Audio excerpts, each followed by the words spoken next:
Hey Virgo, this is your November 2018 reading.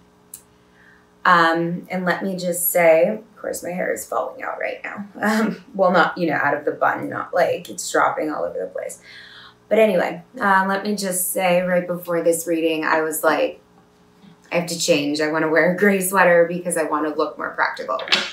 And I want all the cards arranged perfectly, and I felt a little more OCD while clearing the energy of the cards ahead of time. Now, I'm not going to say those aren't my own tendencies. I'm a Virgo rising. But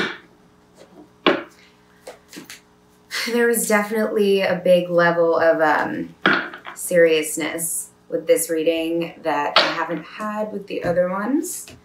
But serious, like, not bad, but like serious, like Saturn serious. Like, no, I need to do my work, need to get this done type energy. So, if that's how you've been feeling lately, feel free to write in the comments. I do write back, and I love to hear from you guys. See, I haven't even said everything I needed to, and I'm like, put the cards down.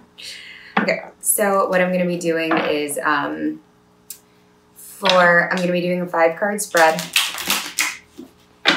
And for that, I'm going to be using the Tarot of the New Vision. And for the cards below, I'm going to be using 2 cards from the Crystal Visions Tarot deck. And that's going to tell us more about these psychological undercurrents of your reading. So bear with me a little bit longer.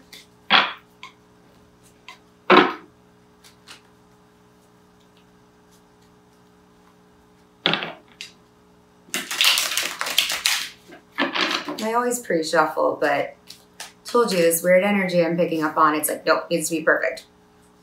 It's like, okay, so.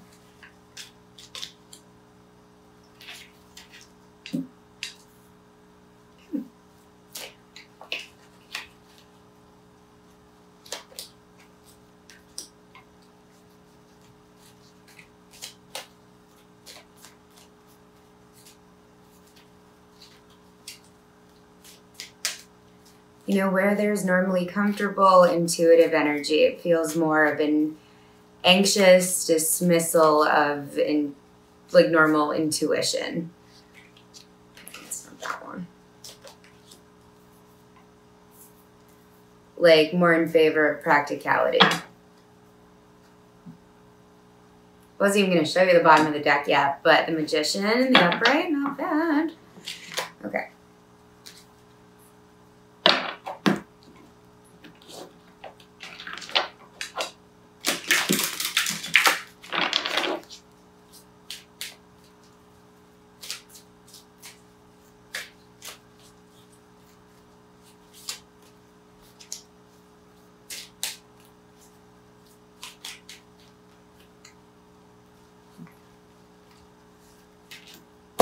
Right, and the whole dismissal of intuition in favor of practicality is making this reading a little difficult, guys.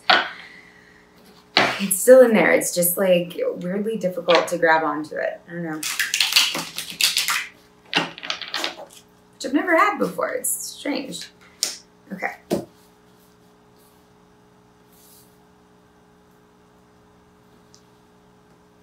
That card, I honestly don't know if it's supposed to go up or down. Okay. So the bottom of this deck, it's the Knight of Wands in reverse. And remember, this is the more undercurrents, like the psychological undercurrents. And so for Tarot of the New Vision, let's see what we have here.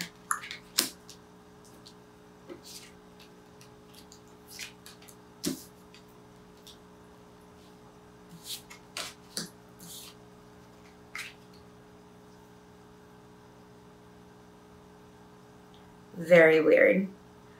I shuffled these cards like 10 times before I got on camera, and you saw how much I just did now. Leo had the star here in reverse, and they also had the 8 of Cups in the reverse in the same position. And I kept seeing the 8 of Cups keep popping out while I was shuffling. Just saying. If you have a tie to a Leo, it might be something to consider. And, like if you're a Virgo rising and have a Leo moon or something, like definitely consider that as well. So,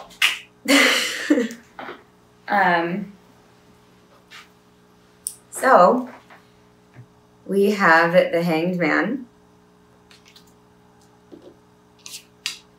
7 of Cups in the reverse, the 8 of Cups in the reverse, 10 of Wands in the upright, the Ace of Pentacles in the reverse, Star in the upright, and the Emperor. And remember before I was like, I'm not sure if it's supposed to go up or down, and I left it sideways. So what I'm going to talk about, I'm going to talk about these 2 cards first. And with the Star upright and the Emperor sideways, unsure which way to go, the energy I get for that is like, you know, before I think we're working towards this one vision, this one way of, you know, being where, you know, I'm getting strong creating, you know, and if you are attached to Leo and somehow Leo is the energy all about creating, creativity, creating children, stuff like that, stuff like that, creating other humans. But yeah, anyway. And I think, you know, this path that you were moving towards, it could have been towards fame. It could have been towards some kind of recognition. And now it's kind of like you're fighting your own, like, impulse to want to be practical, but you're not sure what to do with the energy because it feels foreign.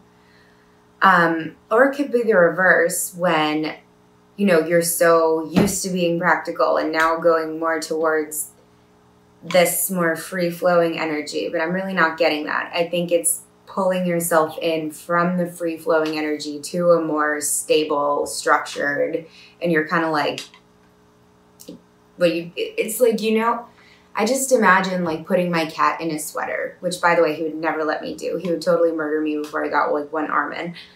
But, you know, if you manage to get a cat in a sweater, he'll walk around like, why are you doing, like he can't move, right? And that's kind of what I was imagining for this energy, where it's like structure, you know? Yeah, so then up here with the Hanged Man, I actually want a minute to like really look at this.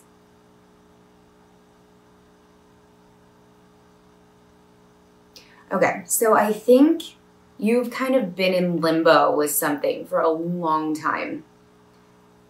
And before, it's like you were seeing so many different directions to go there, so many different connections or so many different paths that you can take to really take on like a certain challenge and goal, maybe connected with the star that you wanted for a long time. And, you know, it's like all these different ways to get there. You tried and it was like, no, this one's wrong. I'll try this one. No, that one's wrong. I'll try this one. No. And then it's like, okay, I've tried like 7 different times, right? And, you know, each of them being wrong, you're kind of forced. It's funny because like, you know, the 8 of Cups in reverse energy would say, go back to the 7 of Cups, which is right next to it, which kind of points to the 6 of Cups as the energy that you need to look at and why you have to keep going back to something and analyzing, finding a different way to get there. And when I say go back to the 6 of Cups, there's a few different ways that you can look at that. If it is that you keep going for something and you keep not getting there because in your mind you fail in some way, are you tripping yourself up or filling yourself with self-doubt because of something that you've carried around since childhood? Maybe some kind of traumatic something, or I don't know. You know, a lack of faith in yourself, or, you know, you're really, sorry, I'm like hiccuping. Or just that you really believe like, I'm not good enough for this. I can't do this. And it's like, okay, so if you have that inner voice that's telling you like, hey, you're not good enough. Stop now. We all have that. But some of us have it a lot louder. And some of us can't figure out how to get past it.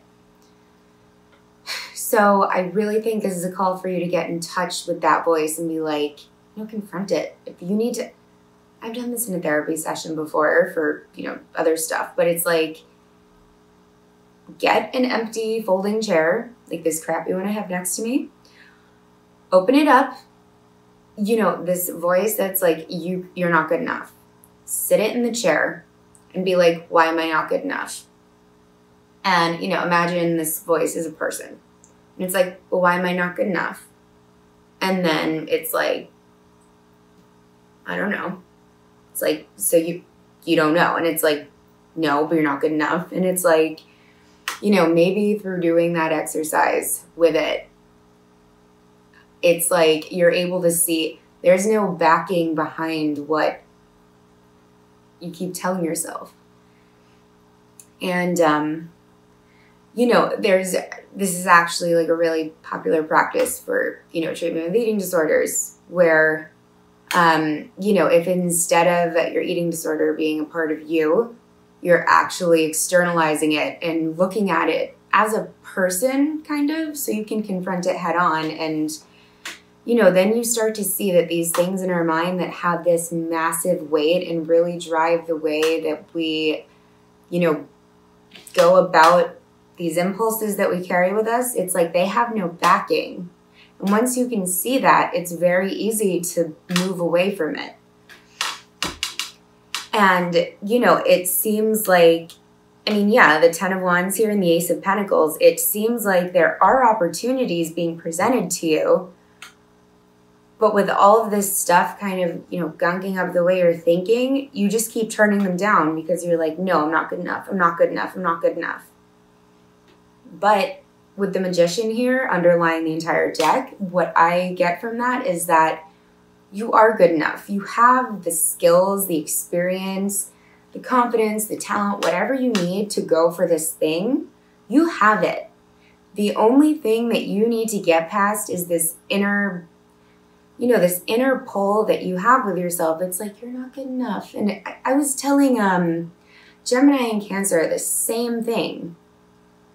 It's all about confronting your inner self and really stop pushing away these opportunities that are coming to you.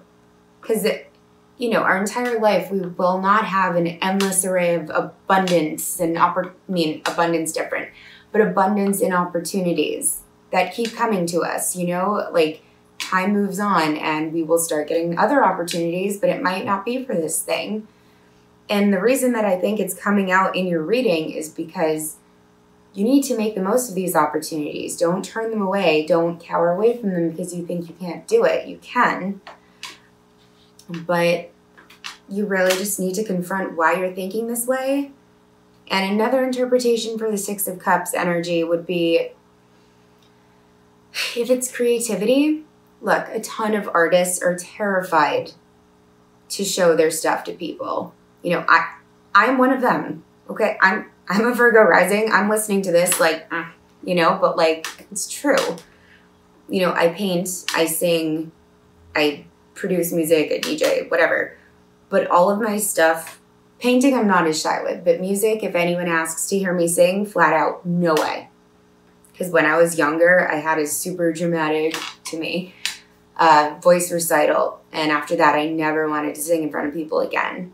And, it breaks my heart because I'm like, I love singing. That's why I dedicated so much of my life to it. Am I really just going to give it up because that one performance didn't go well? Yes, I was thinking about this earlier today. Or, music I produce, people are like, oh, let me hear some. I'm like, no, it's not good enough. There's an opportunity, right? And I just push it away because I'm like, no. But who's that helping? Yes, just to create for myself is very fun and I enjoy it a lot. But art, it's like you're on this earth to bring beauty into the world, right? And even though you're scared and you're shy and you don't think it's good enough, whatever you made, whatever you created, whatever you sing, whatever you write, it is beautiful in some way. And think of it like you're depriving the world of an extra drop of beauty because you're too scared, so you hold on to it. It will be good enough for somebody. And there's no way that bringing something beautiful into the world can make the world a worse place. It's only going to make it better. So that's the message that I have for you this month, Virgo. It has been wonderful talking to you, and I will see you next time. Bye.